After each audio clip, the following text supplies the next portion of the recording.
The morning sun slipped gently through the white curtains of Anna's bedroom. The light was soft, golden, and it spread across the wooden floor like a quiet blessing. The house was still, except for the faint ticking of a clock on the wall and the distant hum of a refrigerator in the kitchen.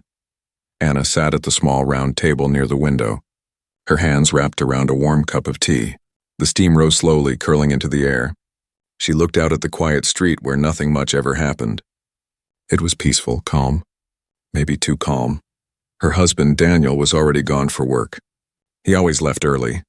The sound of his footsteps on the stairs, the closing of the door, the starting of his car.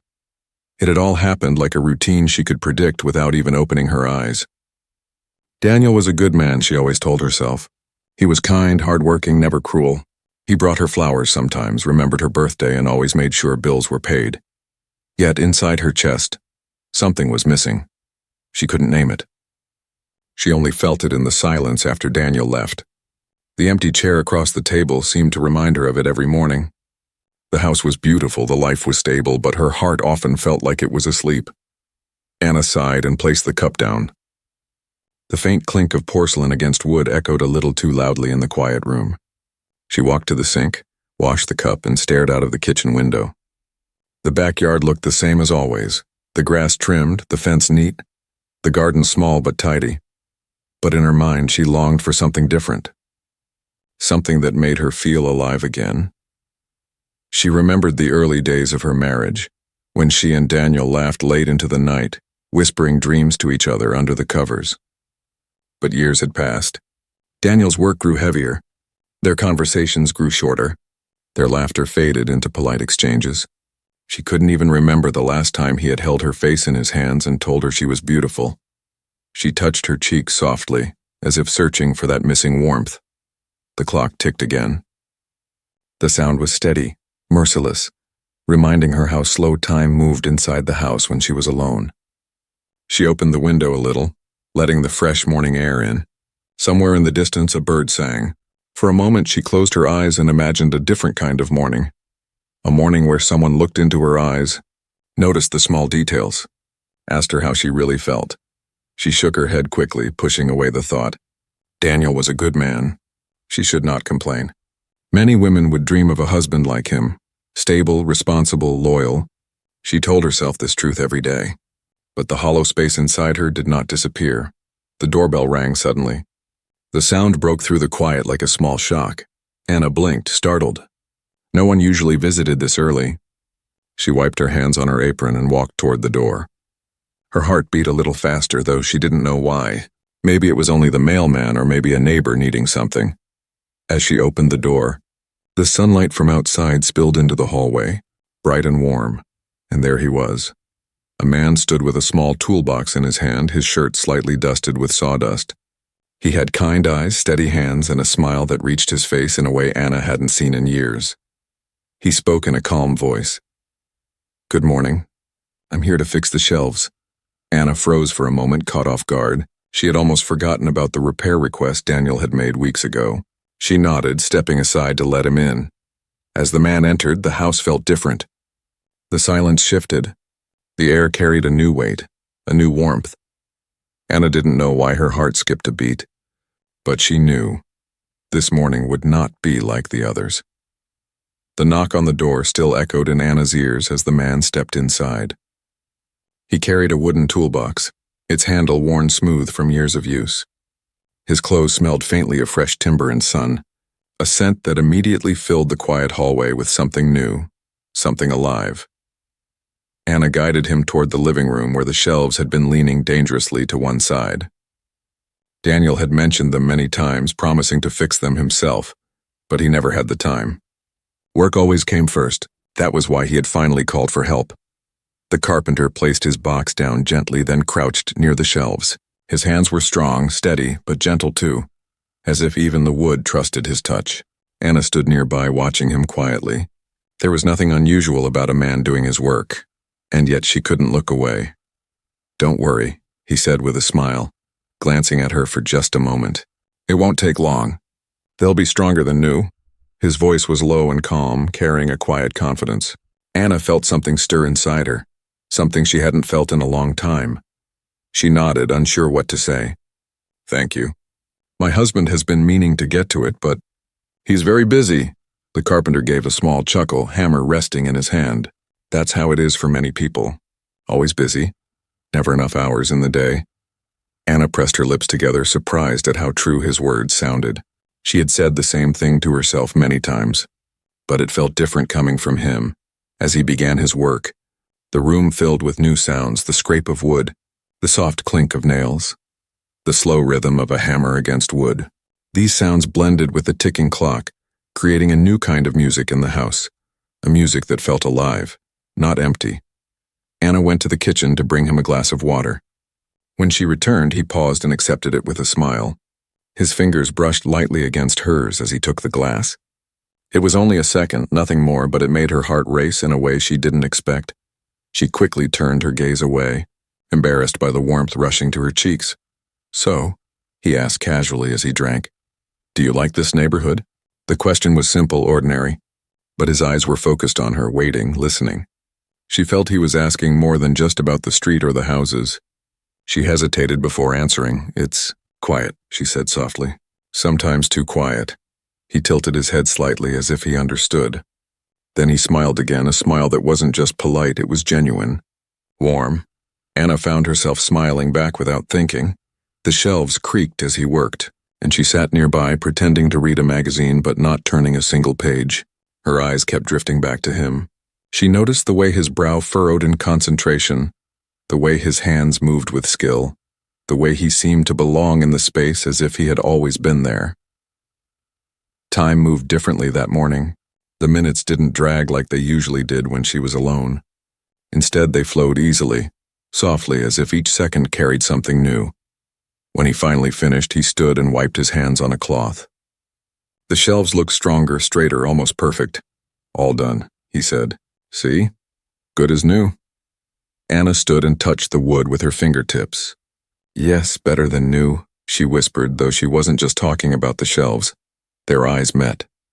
For a moment, silence stretched between them, heavy, unspoken, but not uncomfortable. It was the kind of silence that carried meaning, the kind that lingered in the air long after words disappeared. The carpenter picked up his box, but before leaving, he looked back at her. His gaze was steady, almost searching, as if he wanted to say more but chose not to. Anna's chest tightened. She wasn't sure why she didn't want him to leave. Thank you again, she said quickly, her voice softer than she meant it to be. He nodded. Any time. The door closed behind him with a gentle click, but the house no longer felt the same. The silence returned, but it was no longer empty. It was filled with the memory of his voice, his eyes, the warmth of his presence. Anna sat down slowly, her heart beating faster than before. She told herself it was nothing. He was only a carpenter. He came, he fixed, he left. That was all. And yet deep down she knew. This was the beginning of something she couldn't explain. The next morning began like all the others. The same sunlight drifted through the curtains, the same clock ticked on the wall, and Anna sat at the same table with her cup of tea. But something inside her had changed. The memory of the carpenter's eyes, the warmth of his voice, and the steady rhythm of his hands stayed with her like a secret melody she couldn't stop hearing. She told herself it was foolish. He was just a man doing his job. Yet when she heard the knock at the door again a few days later, her heart leapt in a way she couldn't control. The carpenter returned, toolbox in hand. This time it was the squeaky door hinges Daniel had asked him to fix. Anna opened the door and their eyes met. The same warmth filled the hallway, silent but undeniable. Back again, she said softly. He smiled, a smile that seemed to say more than his words ever could. Looks like your house keeps me busy. She laughed, a real laugh that surprised even her. It had been so long since laughter came easily. As he worked, Anna found herself staying closer, offering him water, asking small questions. At first the questions were simple. Where did you grow up? How long have you been a carpenter? Do you enjoy it? But soon the answers grew deeper. He told her how he loved shaping wood, how every piece carried its own story, its own history. Wood is alive, he said once, brushing dust off his hands. It remembers. If you treat it with care, it gives back strength. Anna listened, fascinated. No one had spoken to her like that in years, with passion, with depth, with honesty. You sound like you love what you do, she said quietly. He looked at her, eyes soft. Do you love what you do? The question caught her off guard. No one ever asked her that.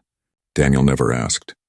People assumed she was content in her little routines, her neat home, her quiet life. For a moment she didn't know what to say. I don't know, she admitted, almost whispering. He didn't push her. He only nodded as if her honesty was enough. That simple act, of listening, of not judging, made her chest ache in a way she couldn't explain. The conversations grew longer each time he visited. They spoke about books, about music, about the dreams they once had when they were young. Sometimes when words ran out, silence settled between them, but it was not the heavy silence of her marriage. It was a silence alive with meaning, filled with unsaid thoughts and hidden feelings. One afternoon, as he worked on a loose railing, Anna sat nearby with a magazine open on her lap. She wasn't reading. Her eyes kept drifting to his hands, the way they moved with precision. The way his fingers brushed gently against the wood. Something about those hands stirred her, and she quickly looked away, ashamed of the thoughts pressing at the edges of her mind. When he finished, he leaned back, wiping his brow. Their eyes met again, and for a moment time slowed. The house was quiet except for the faint ticking clock. You must get tired, she said, her voice barely above a whisper. He shook his head. Not when the work feels right. She felt her breath catch. It wasn't just the shelves, the doors, or the railing he was talking about. His words carried another meaning, one she could feel in the space between them. Anna swallowed hard, her heart beating too fast. She tried to tell herself it was only her imagination, but when he smiled at her again, gentle and lingering, she knew he felt it too. That evening after he left, Anna stood by the window, watching the empty street. Her heart was restless, her thoughts tangled. She knew she was walking on dangerous ground, but she also knew that something had awakened inside her, something she could not put back to sleep. And for the first time in many years, Anna felt alive. The sky outside was heavy with rain. Dark clouds gathered, and the soft patter of water against the windows filled the quiet house. Anna stood in the kitchen, listening to the storm as she poured 2 cups of coffee. One for herself, one for him. The carpenter was back again, working late this time. The railing had needed more than just a few nails. It had needed careful hands, steady patience. Anna hadn't complained. Secretly, she was glad. Each visit stretched into something more than repairs. Each conversation left an echo in her heart. She carried the cups into the living room where he was crouched near the railing, his sleeves rolled up, sawdust clinging lightly to his arms. The room smelled of wood, warm and earthy, mixed with the faint sweetness of rain drifting in through the slightly open window. You must be tired, she said softly, placing a cup beside him. He glanced up at her, his eyes calm but searching. Thank you. It helps. She sat on the sofa watching him work. For a moment, silence stretched between them, only the sound of rain, the ticking of the clock and the soft scrape of his tools. Then he stopped, took the cup in his hands and sat down on the floor, leaning back against the wall. The way he sighed, the way he relaxed in her presence felt intimate in a way Anna hadn't expected. They sipped their coffee quietly. The rain grew heavier, tapping harder on the glass. Thunder rumbled in the distance, but inside the world felt strangely safe. I like the rain, he said suddenly, his voice low. It slows everything down, makes people listen to what's inside them. Anna's chest tightened. She stared at the dark window, her reflection faint against the storm. Sometimes I think I don't know what's inside me anymore. He turned his head toward her, and for a long moment he just looked at her. No words, no questions, just a look that told her he understood. Her throat felt dry. She set the cup down on the table, her fingers trembling slightly. She didn't know why her body reacted this way. She only knew that his presence filled the silence in a way Daniel's never had. Their hands touched almost by accident. She reached for the same cup he had placed down, their fingers brushing lightly. She could have pulled away. She didn't. The touch lingered, small, simple, but powerful. It sent a rush of warmth through her body, a pulse she hadn't felt in years. Neither of them spoke. The air between them grew heavy, filled with something unsaid. The sound of rain seemed louder, the ticking of the clock slower, as if the house itself was holding its breath. He didn't move closer. And yet, Anna felt as if the space between them was gone. She could feel his nearness, the quiet strength in his presence, the unspoken tenderness in his eyes. "You deserve to be happy," he said finally, his voice almost a whisper. The words struck her deeply. Her lips parted, but no answer came. Happy. The word felt foreign, like something she had once known but had forgotten long ago. Her heart raced, her breathing unsteady. She wanted to speak, to tell him she felt something she shouldn't, but the words never formed. Instead, silence carried their confession. The thunder rolled again outside, the rain tapping harder against the glass. He placed the cup down, his fingers brushing hers once more. This time it wasn't an accident. Anna didn't move. She let the warmth of his hand linger on hers. The smallest connection carrying the weight of everything they couldn't say out loud. Her chest ached with guilt, but also with a dangerous kind of hope. That evening, when he finally stood to leave, the silence between them was louder than words. He walked toward the door, toolbox in hand, pausing just before stepping out. His eyes met hers once more, holding her there, frozen in place. She knew what she saw, an invitation, a truth, and a line they were already too close to crossing. When the door clicked shut, Anna pressed her hand against her chest, her heart beating too fast. She whispered to herself, "What am I doing?" But deep down she already knew. The mornings in Anna's house looked the same, but they no longer felt the same. She still woke to the sound of Daniel leaving early for work, the soft thud of his shoes, the familiar closing of the door. She still sat at the round table with her cup of tea, steam rising slowly in the quiet kitchen. But now the silence was no longer just empty. It was filled with memories she couldn't ignore. His smile, his voice, the warmth of his hand against hers. Every time she looked at Daniel, guilt pressed on her chest.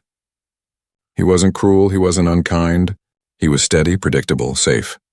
He kissed her cheek in the mornings, asked if she needed anything, and then disappeared into his world of numbers, deadlines, and meetings. She wanted to answer him with honesty, to say, "I need more than this," but the words never came. The carpenter kept returning, always with a reason. A window frame that needed sealing, a loose step on the porch, small things Daniel never had time to notice, and each time their conversations grew longer, softer, filled with the kind of words Anna hadn't spoken in years. He asked about her favorite books, and she laughed when she realized no one had asked her that since she was a girl. He told her about his childhood, about how he loved carving wood with his father, about how the smell of sawdust always reminded him of home. Anna listened, her heart leaning closer each time, her silence saying what her lips couldn't. Sometimes they spoke about nothing at all, just sitting near each other, sipping coffee, the rain outside or the hum of the house filling the quiet. But those silences were alive, charged, full of something unspoken. And then there were the small touches, fingers brushing when he passed her a glass, his hand steadying hers when she leaned too close to the railing. These were innocent enough to explain away, yet heavy enough to make her heart stumble. At night, Anna lay beside Daniel in bed, staring at the ceiling while he slept soundly. His breathing was steady, calm, like everything in his life, unchanging, safe. She turned her head sometimes, looking at his face, and guilt gnawed at her. She told herself she loved him. She told herself she would never betray him. But in the quiet, her heart whispered a different truth. Her life had become two worlds. One where she was the loyal wife making dinner, folding laundry, smiling politely when neighbors waved. And another where she was alive, laughing too easily, smiling too long, her pulse racing at the sound of a familiar knock on the door. The hardest part was the way she hid it all. Daniel noticed her distraction sometimes, the way her thoughts seemed far away. "You're quiet lately," he said once, his eyes on her as he tied his tie for work. "I'm fine," she replied quickly, forcing a smile. But inside, she wasn't fine. Inside, she was torn. The carpenter never pushed her.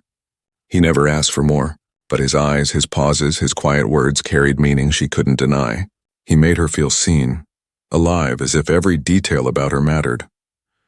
One evening, after he had fixed a loose cabinet, he lingered at the door. Neither spoke. The silence was heavy, almost unbearable. He looked at her as though he wanted to say something, something that might change everything. But instead he only whispered, "Take care of yourself." And then he was gone, the door clicking shut. leaving Anna standing in the hallway with her heart pounding in her chest. She pressed her hand against the wood of the door, her breath trembling. She knew she was living in a dangerous space, a space where love and guilt, desire and fear blended together until she could no longer tell them apart.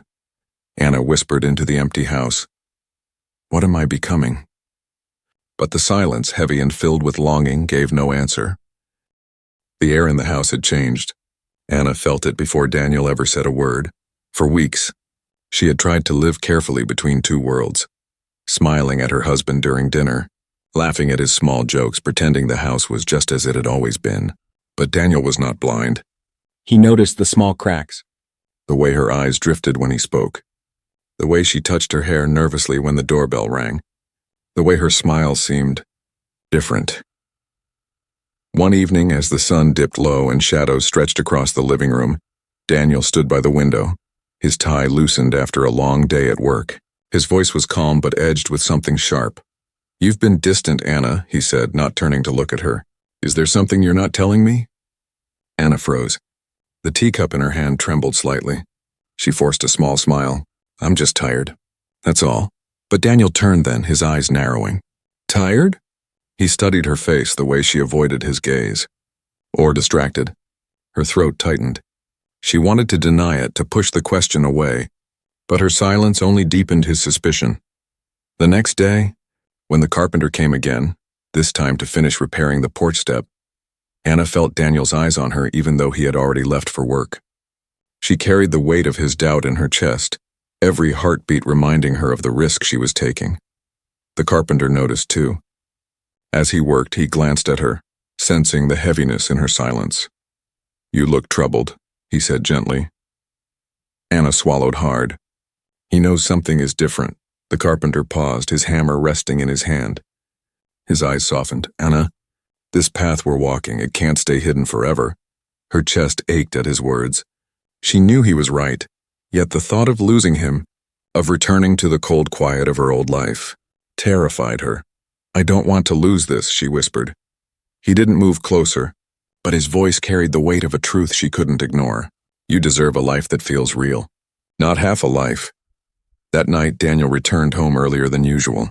Anna was in the kitchen, her hands wet from washing dishes when she heard the sound of his shoes against the floor. Slow, deliberate. He stood in the doorway, his face tense. "I saw him today," Daniel said. Her heart dropped. "Who?" "The carpenter." His words cut through the air. "I saw the way he looked at you, and I saw the way you looked back." The dish slipped from Anna's hands, clattering into the sink. She turned, her lips trembling. "Daniel, it's not what you think." But he stepped closer, his jaw tight. "Then tell me, what am I supposed to think, Anna? You've been different. You've been somewhere else, not here, not with me." Her eyes burned with tears. She wanted to deny it, but the truth weighed too heavily on her chest. She had been somewhere else, someone else. Silence filled the room, broken only by the faint hum of the refrigerator and the rain beginning to fall outside. Daniel's voice was lower now, softer but sharper in its pain. "Is he giving you something I can't?" Anna's lips parted, but no words came. The truth lingered in her silence. Daniel turned away, his shoulders tense, his hands clenched. He walked toward the door, his voice breaking as he said, "I don't even know who you are anymore." The door shut behind him, leaving Anna standing in the kitchen, her tears falling freely. She sank into a chair, her body shaking, her heart torn open. She had never wanted to hurt Daniel, but she couldn't stop the ache inside her, the longing that pulled her toward the carpenter like a tide she couldn't fight. The storm outside grew louder, thunder rolling across the sky. Inside, Anna whispered into the silence, "What have I done?" And for the first time she realized the life she had been balancing was about to collapse. The house was quiet again. Too quiet. Morning light slipped through the curtains, the same as always, but it no longer felt warm. Anna sat at the round table, her hands wrapped around a cup of coffee that had already gone cold. The clock ticked steadily on the wall, a sound that once comforted her but now reminded her of everything that had slipped away. Daniel had left early, as usual. But this time the silence between them before he walked out the door had been different, heavy, cold. He hadn't kissed her cheek. He hadn't asked if she needed anything. He had simply left, his footsteps sharp against the floor, the door closing like a final sentence. Anna pressed her fingers to her lips, trying to hold back the ache inside her chest. She thought of the carpenter, his steady hands, his gentle voice, the way he made her feel seen. She thought of Daniel, loyal, stable, but distant. 2 different men, 2 different worlds, and her heart was caught in the space between them. The day passed slowly. The house felt empty even with her in it. She wandered from room to room, touching the shelves he had fixed, the railing he had strengthened, the cabinet doors that no longer squeaked. Every piece of wood carried his presence like small reminders of the time they had shared. In the afternoon, she made coffee again, almost without thinking. She poured 2 cups, then stopped. 1 cup sat untouched on the counter, steam rising into the air until it disappeared. The carpenter didn't come that day. He didn't knock. And Anna knew deep down, maybe he wouldn't come again. Perhaps he understood. Perhaps he had chosen to step back before the storm destroyed them both. Her chest tightened at the thought. She wanted to run to him, to say the words she had never dared to speak. But something held her still. The weight of vows, the weight of guilt, the weight of knowing that choices always leave scars. As evening settled, Daniel returned. His face was tired, his eyes shadowed. He didn't speak much. They sat at the table together, eating quietly. Every sound, the clink of a fork, the scrape of a chair, felt louder than words. At one point, Daniel looked at her. His eyes carried pain, but also something softer. Love mixed with hurt. "Anna," he said quietly, "if there's something broken between us, I need to know if you want to fix it." Her throat tightened. She wanted to speak, to confess, to pour out the truth, but the words tangled inside her. Instead, she lowered her gaze, her voice trembling. "I don't know." The silence that followed was heavier than any storm. Later, when Daniel had gone to bed, Anna stood in the kitchen alone. She poured the last of the coffee into her cup, the liquid filling the silence with its soft trickle. She leaned against the counter, staring at the door, remembering the way the carpenter had once stood there, toolbox in hand, eyes steady, smile warm. She whispered into the empty air, "Some closeness is too tender to name." Her voice broke on the last word. The night deepened. Outside, the rain had stopped. The street was still, the world quiet. Anna turned off the lights one by one, the house fading into darkness. As she climbed the stairs, she carried with her 2 truths, one of love built on loyalty, another of desire built on longing. Neither could exist fully in her life, and so she carried the ache, the bittersweet memory of a connection that had changed her, even if it could never stay. The last sound was the soft click of a door shutting upstairs, leaving the house in silence once more. But in that silence, Anna knew she would never be the same again.